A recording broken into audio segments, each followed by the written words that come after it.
آپ کو معلوم ہے کہ آپ کے شہر کے اندر یہ نعرے لگ رہے ہیں کراچی صوبہ بننا چاہیے, کراچی صوبہ بن جائے گا تو مسائل حل. آپ میں سے بھی بہت سارے لوگوں کو یہ پتہ نہیں ہوگا کہ اس کا فائدہ ہوگا یا نقصان. کراچی صوبہ بن جانا چاہیے. میری قوم کو تیسری مرتبہ تقسیم کرنے کی سازش کی جا رہی ہے, اور میں نے یہ کہا تھا کہ کراچی صوبے کا نعرہ یہ پنجابی اشرافیہ کا نعرہ ہے, ہمارا نہیں ہے, اس سے ہمارا کوئی تعلق نہیں ہے. میں اپنی قوم کو اور اپنی قوم کے وراثت کو تقسیم نہیں ہونے دوں گا. میری قوم یہاں سے سکھر تک رہتی ہے, میری قوم لاڑکانہ میں بھی رہتی ہے, میری قوم شہداد پور میں بھی رہتی ہے, میری قوم شاہپور چاکر میں بھی رہتی ہے, میری قوم ٹنڈو لیار میرپور خاص میں بھی رہتی ہے, ٹنڈو آدم میں بھی رہتی ہے. میں کس طرح اپنی قوم کو لاوارث چھوڑ کر تقسیم کر دوں کہ کراچی کے اوپر صوبہ بنا لو باقی گئے بھاڑ میں؟ نہیں, میری قوم یہاں سے سکھر تک آباد ہے, اور سندھ کے شہری علاقوں کو بھٹو نے لکیر کھینچی تھی, میں نے نہیں کھینچی تھی, کہ یہ سندھ کے شہری علاقے ہیں اور یہ سندھ کے دیہی علاقے ہیں. سندھ کے شہری علاقوں میں اردو بولنے والے لوگ آباد ہیں, مہاجر آباد ہیں, سندھ کے دیہی علاقوں میں سندھی آباد ہے. اگر سندھ کے شہری علاقوں کے اندر یہاں سے سکھر تک مہاجر آباد ہے تو نہ میں مہاجر قوم کے ایک فرد کو تقسیم ہونے دوں گا, نہ اس کی وراثت تقسیم ہونے دوں گا. اس کی جو جائیداد ہے وہ اس کی جائیداد ہے. تو اب اگر اس قوم کی تقسیم کو روکنا ہے تو جو فیصلے کرنے والے لوگ ہیں انہیں یہ بتانا پڑے گا کہ میری قوم کے فیصلے میں کروں گا, میری قوم کی مائیں کریں گی, بہنیں کریں گی, میری قوم کے بزرگ کریں گے. میری قوم کا فیصلہ کوئی غیر کر نہیں سکتا, اور قوم کے کسی فیصلے کے اندر غیر شامل ہوگا تو ہم اسے برداشت نہیں کریں گے. میری قوم کے فیصلے مستقبل کے ہم نے خود کرنے. اپنے اتحاد کا مظاہرہ کرو, اپنی طاقت کا مظاہرہ کرو.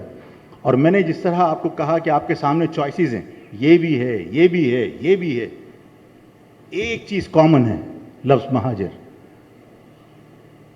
آپ کو فیصلہ کرنا ہے کہ لفظ مہاجر کو وقتی طور پر کون استعمال کرتا رہا ہے اور کس نے اپنی جان کے ساتھ اس کو سلامت رکھنے کی کوشش کی ہے, پرچم کو تھام کے رکھا ہے, کس نے جیلیں کاٹی, کیوں کاٹی. آفاق کو لوگ کہتے تھے آفاق کس مٹی کے بنے ہو, تمہیں اپنے گھر کی پرواہ نہیں ہے, تمہیں اپنے والدین کی پرواہ نہیں ہے. میرے والد کا انتقال ہو چکا تھا, میری ماں, میری بیٹی, میری بیوی گھر میں اکیلے رہتے تھے, لائٹیں بند کر کے رہتے تھے کہ کسی کو یہ پتہ نہ چل جائے کہ گھر میں کوئی رہتا ہے. اس خوف کے سائے میں میری خاندان زندگی گزار رہا تھا والد کے انتقال کے بعد. میں نے کہا میں کانٹوں پر زندگی گزارتا ہوں جیل میں, لیکن اس کے باوجود میں اپنی قوم کو دھوکہ نہیں دے سکتا. میں نے اپنی قوم کے لوگوں کو مہاجر نام پر قربانیاں دیتے ہوئے دیکھا ہے. میں نے آفتاب عمر کو مہاجر پرچم کی حرمت پر اپنی جان دیتے ہوئے دیکھا ہے.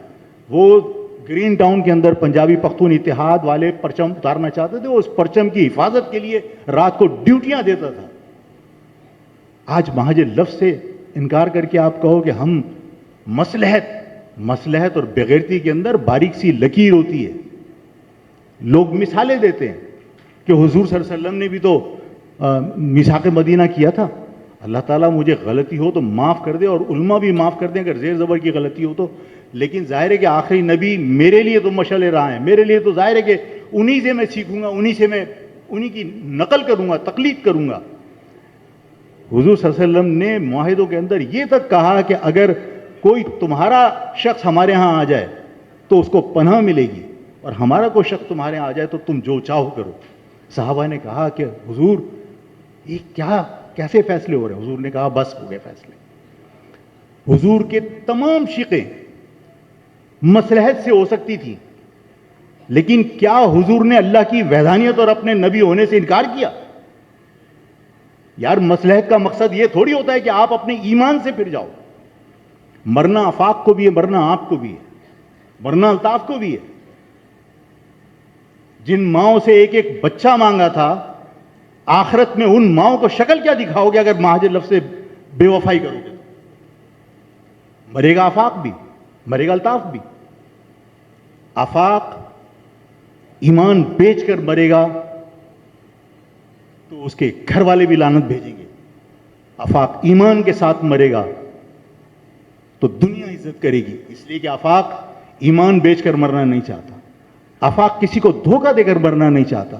آفاق اپنی جان بچانے کے لیے اپنی قوم کو آگ میں نہیں دھکیل سکتا.